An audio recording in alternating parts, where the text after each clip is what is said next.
Inqua News. Shri Kamleshwar Primary School, Petchewada, Korgaon hosted a vibrant Mother and Father's Day celebration, bringing together students, parents, and teachers. The event featured the presence of chief guest Vitova Bagli, a teacher from Shri Kamleshwar Higher Secondary School, Korgaon.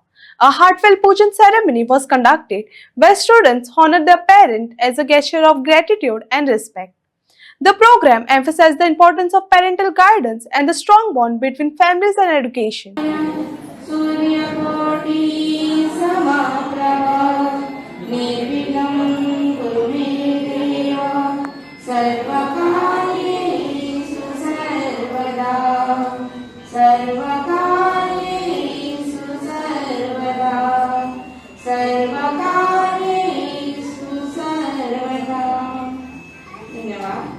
आता मी आपल्याला या पूजन विधीच्या प्रक्रियेबाबत मार्गदर्शन करणार आहे.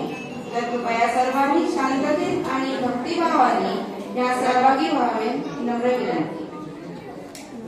जर मुलांचे नंतर वडिलांच्या कपाळावर हळद लावून त्यावर अक्षता अर्पण करावे.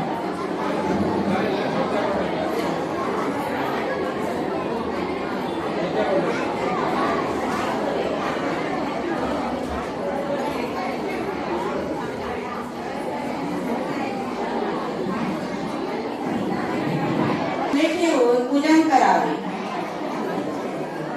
आणि दिवा प्रज्वलित करून आरती ओवाळावी.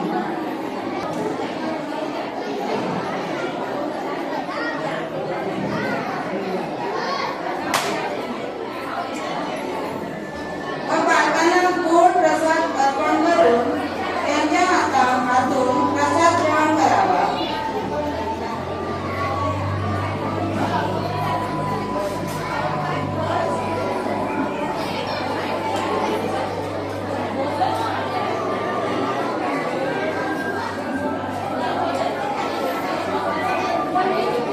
शेवटी चरणी मागून प्रणाम करून त्यांचे आशीर्वाद घ्यावे.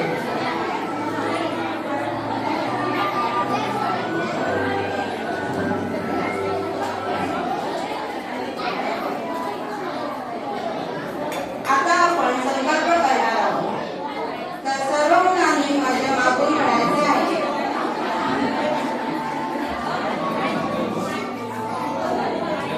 संकल्प करण्यासाठी तयार व्हा. मी पूर्ण श्रद्धा आणि भक्तिभावाने माझ्या आई वडिलांचे पूजन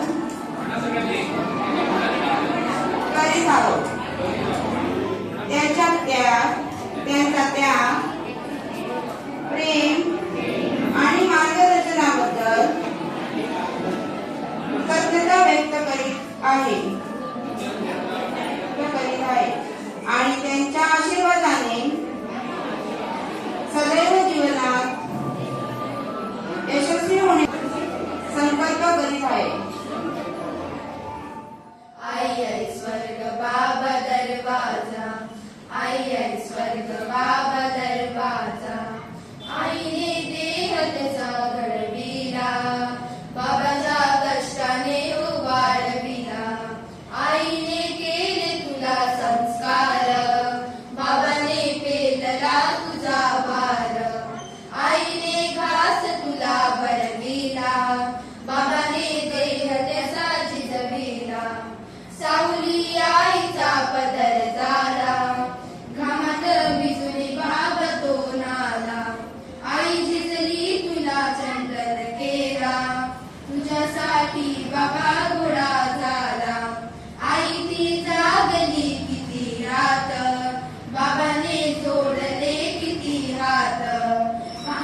आई आई स्वर्ग बाबा दरवाजा.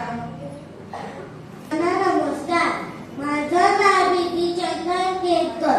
मी आता तिसरीची विद्यार्थी. आज मी मातृपितृ दिवसाबद्दल थोडक्यात बोलणार आहे. मातृपितृ हा एक विशेष दिवस आहे जो आपल्या आई वडिलांच्या कर्तृत्व, त्यांच्या कष्टांचे कौतुक आणि प्रेमाबद्दल कृतज्ञता व्यक्त करण्यासाठी साजरा केला जातो. या दिवशी आपण आपल्या आई वडिलांना धन्यवाद देण्यासाठी एकत्र येतो. प्रत्येक व्यक्तीला आयुष्यात आई वडिलांचे योगदान अनमोल असते. आमच्या सुख दुःखात नेहमी त्यांनी आपला हातभार लावला आहे. मातृपितृ दिवस हा विशेष हिंदू संस्कृतीत साजरा केला जाणारा दिवस आहे. हा दिवस पारंपरिक पद्धतीने अमावास्येला, विशेष श्रावण अमावास्या किंवा पौष अमावास्या दिवशी साजरा केला जातो. आमच्या आई वडिलांनी दिलेल्या संस्कृती, शिक्षण आणि नैतिकता हे आपल्याला उत्तम नागरिक बनण्यासाठी मदत करतात. त्यांच्या अपेक्षा असतात की आपण एक चांगला माणूस बनावे. त्यांच्या असणाऱ्या प्रेमामुळेच आपल्याला जीवनात यश मिळता येते. या मातृपितृ दिवसानिमित्त आपण सर्वांनी आपल्या आई वडिलांचे आभार व्यक्त करायला हवे. त्यांच्याशी प्रेमाने आणि आदराने वागायला हवे. त्यांच्या कष्टाचे महत्त्व समजून घेऊन त्यांच्यामुळे मिळालेल्या सर्व कष्टांवर कृतज्ञता व्यक्त केलीच पाहिजे. आपण सर्वांनी आपल्या आई वडिलांना चांगले विद्यार्थी बनवून त्यांच्या स्वप्नांची पूर्तता करता येईल याची काळजी घ्यायला हवी. धन्यवाद. माझ्या कवितेचे नाव आहे आई म्हणजे. आई म्हणजे फक्त आई. ती सांगून समजत नाही, ती वाचून उमजत नाही. नात्यांनाचं श्रेष्ठ आईचं, प्रेमात प्रेम मोठं आईचं. जेव्हा ती जवळ नसते तेव्हा तिची महती कळते. आई म्हणजे घरादाराचा श्वास असते. आई म्हणजे ओल्या पायाचा श्रावण मास असते. आई म्हणजे पोटावरचे विसरू.